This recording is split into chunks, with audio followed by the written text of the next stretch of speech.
Hi everyone, good day to all of you. BPSC teacher की जो आगामी vacancy है उसको ध्यान में रखते हुए आज हम मॉडर्न हिस्ट्री के एमसीक्यू करेंगे। तो चलिए बिना समय गंवाए हम आगे की ओर बढ़ते हैं।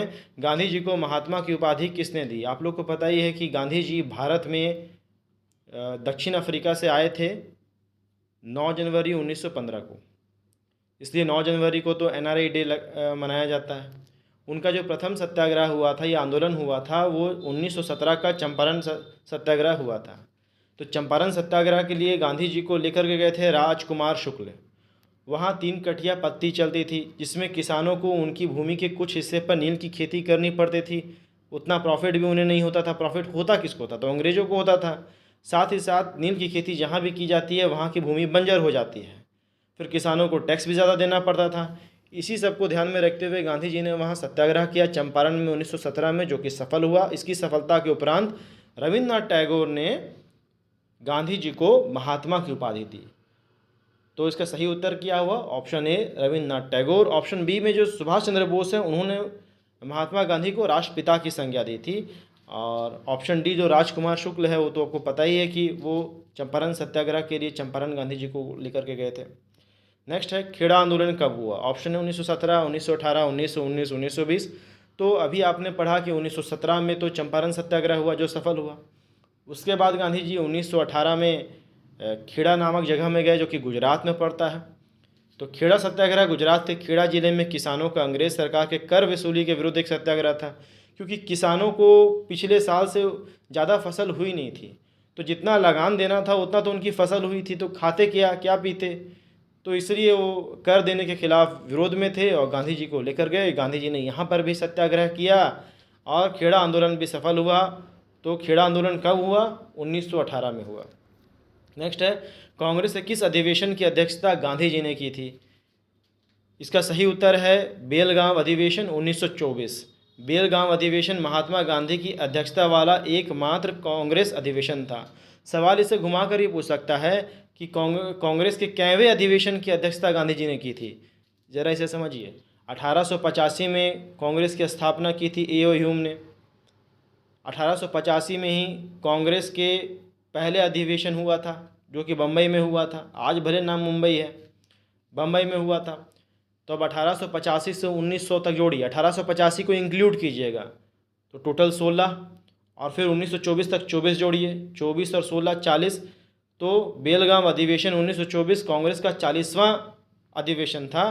तो सवाल ऐसे भी पूछता है कि कांग्रेस के 40वें अधिवेशन की अध्यक्षता गांधी जी ने की थी, और यही एकमात्र कांग्रेस का ऐसा अधिवेशन था जिसमें गांधी जी पहली बार और आखिरी बार अध्यक्षता किए थे। इसके बाद गांधी जी ने कभी कांग्रेस के किसी भी अधिवेशन की अध्यक्षता नहीं की थी। तो बेलगाम अधिवेशन 1924 बहुत ही महत्वपूर्ण है। आगे बढ़ते हैं हम। किसे बिना अपील, बिना वकील, बिना दलील वाला कानून कहा गया? इसका सही उत्तर है ऑप्शन डी रॉलेट एक्ट 1919। 1914 से 1918 में प्रथम विश्व युद्ध चला था। गांधी जी ने तो कहा भी था कि चलिए, आप भारतीयों को कहा था कि अंग्रेज़ों का साथ दीजिए, युद्ध में भर्ती हो जाइए अंग्रेज़ों के सेना में। हो सकता है कि अंग्रेज़ थोड़ा सा दया दिखाएं और हमें रियायत दे दें, लेकिन ऐसा हुआ नहीं। अंग्रेज़ों ने गिफ्ट दिया, एक ऐसा कानून बनाया, विभत्स कानून बनाया जो भारतीयों को ही एकदम दबाने कुचलने के लिए था। तो इसीलिए चूँकि गांधी जी एक बार प्रोत्साहित कर रहे थे, प्रथम विश्व युद्ध में भी कर रहे थे या दूसरे विश्व युद्ध में भी कर रहे थे, उनकी मंशा यही सही थी कि उन्होंने कहा था कि अगर अंग्रेज़ों का साथ देंगे तो हो सकता है कि वो हमें आज़ादी दे दे। लेकिन अंग्रेज़ बहुत ही कनिंग थे, इसलिए कभी कभी गांधी जी को लोग रिक्रूटिंग सार्जेंट भी कहते हैं। इससे भी सवाल होता है कि किस व्यक्ति को रिक्रूटिंग सार्जेंट कहा जाता है? तो महात्मा गांधी जी को रिक्रूटिंग सार्जेंट कहा जाता था। तो गांधी जी इससे बहुत क्षुब्ध हो गए कि भाई रॉलेट एक्ट नाम का कानून 1918 में प्रथम विश्व युद्ध खत्म हुआ। उसके बाद जहां हम आपसे ये अपेक्षा कर रहे थे, ब्रिटेन की तो जीत हुई थी ना, कि ब्रिटेन से अपेक्षा की जा रही थी कि ये कुछ अच्छा करेंगे, इन्होंने तो इतनी दमनकारी नीति अपना ली। रॉलेट एक्ट एक ऐसा कानून था जिसमें कहा जा रहा था कि जिस किसी पर भी शक हो कि वो ब्रिटिश सरकार के, ब्रिटिश हुकूमत के ख़िलाफ़ है, उसको बिना किसी मुकदमे के बंद कर लिया जाए। और कब तक बंद रखें ये भी कोई गारंटी नहीं है। जैसे अभी किसी को यदि गिरफ्तार किया जाता है तो 24 घंटे के अंदर उसको मजिस्ट्रेट के सामने पेश किया जाता है, उस पर मुकदमा दायर होता है।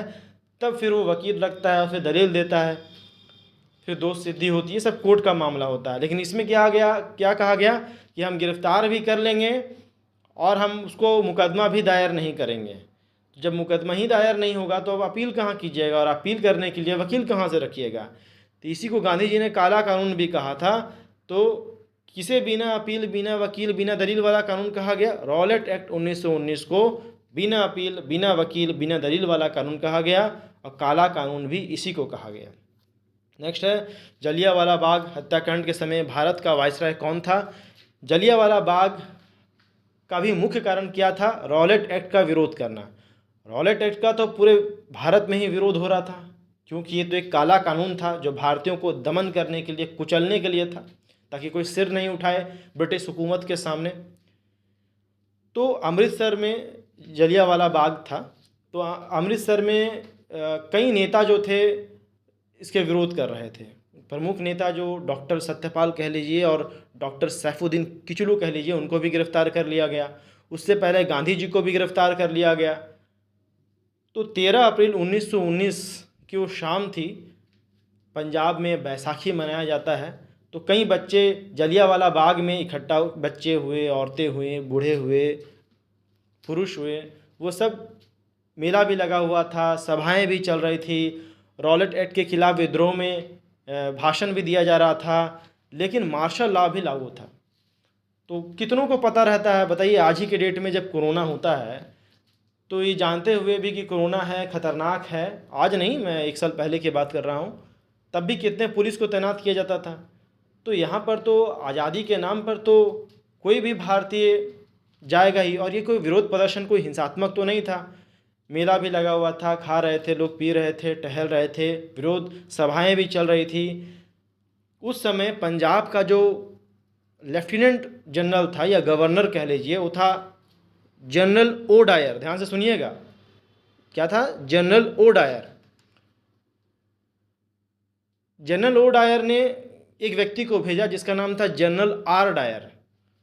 General R Dyer Jallianwala Bagh में गया।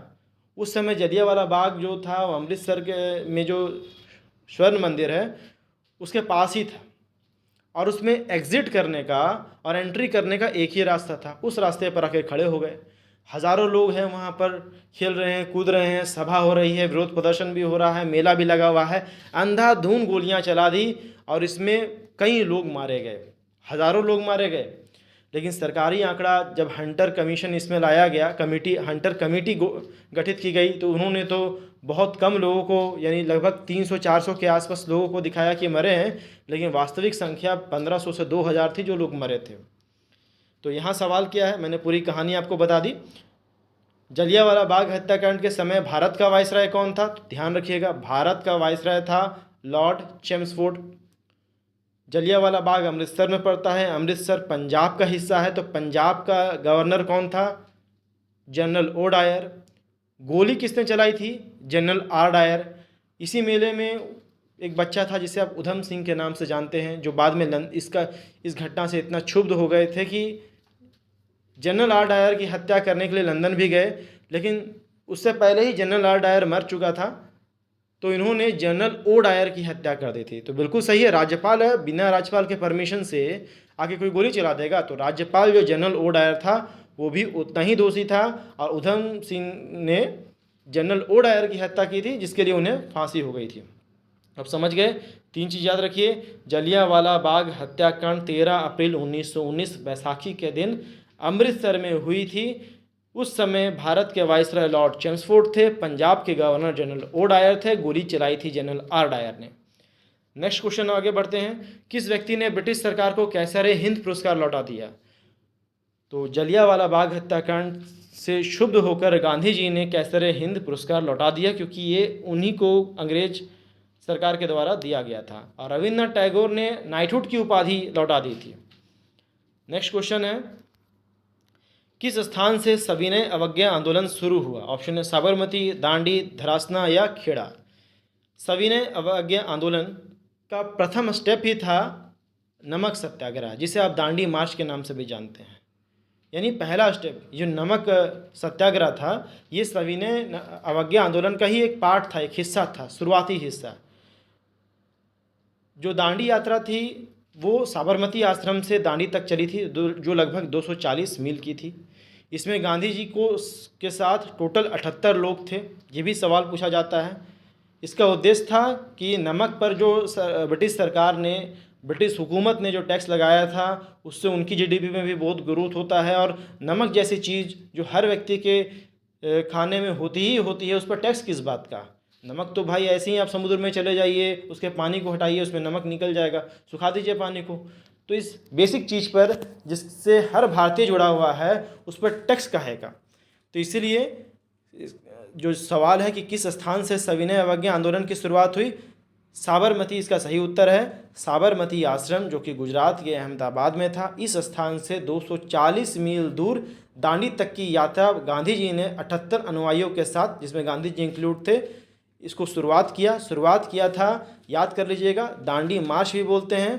तो 12 मार्च की तिथि थी, यानी मार्च का महीना था। और अगर डीपली पढ़ना चाहें तो 12 मार्च 1930 में सविनय अवज्ञा आंदोलन के पहले स्टेप के रूप में नमक सत्याग्रह साबरमती आश्रम से दांडी मार्च तक हुई थी, तो 6 अप्रैल को ख़त्म हुई थी।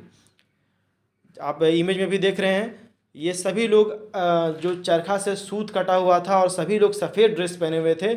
इसलिए जब ये यात्रा चलती थी तो इसको वाइट फ्लो रिवर भी कहा जाता था, यानी बहता हुआ सफ़ेद नदी भी कहा जाता था। और 78 लोग चले तो थे, लेकिन बाद में हज़ारों लोग इसमें जुटते चले गए थे। और एक बात और जान लीजिए कि जब साबरमती आश्रम से गांधी जी दांडी पहुँचे थे 6 अप्रैल के सुबह में, उन्होंने नमक उठा के नमक कानून तो तोड़ा ही था, साथ ही साथ ये भी कहा था कि जब तक भारत पूर्ण रूप से स्वराज नहीं प्राप्त करेगा, आज़ाद नहीं होगा, मैं कभी साबरमती आश्रम नहीं जाऊंगा। और उसके बाद कभी गांधी जी साबरमती आश्रम जा ही नहीं पाए थे, कभी नहीं जा पाए थे, क्योंकि 1948 में तो उनकी हत्या कर दी गई थी, आप पहले ही जानते हैं। Next question, who started the first English newspaper in India. पहला इंग्लिश न्यूज़पेपर J.A. हिकले ने स्थापित किया था, जिसको बंगाल गैजेट के नाम से जानते हैं, 1780 में। नेक्स्ट है, साइमन कमीशन का भारत आगमन किस वर्ष हुआ था। इसका सही उत्तर है 1928। साइमन कमीशन गो बैक का नारा लगाते समय ही लाला लाजपत राय के सिर पर लाठी पड़ गई थी, जिसकी वजह से उनकी मृत्यु हो गई थी। तो इसको याद रखिएगा। किस योजना के तहत भारत का बंटवारा किया गया। सही ऑप्शन है ऑप्शन डी, माउंटबेटन योजना के तहत भारत का बंटवारा हुआ, पाकिस्तान बना गया। पाकिस्तान भी 2 हिस्से में बना, एक पूर्वी पाकिस्तान, एक पश्चिमी पाकिस्तान। अंततः 1971 में पूर्वी पाकिस्तान बांग्लादेश के नाम से जाना जाता है। तो अभी तक के लिए इतना ही। जय हिंद, जय भारत।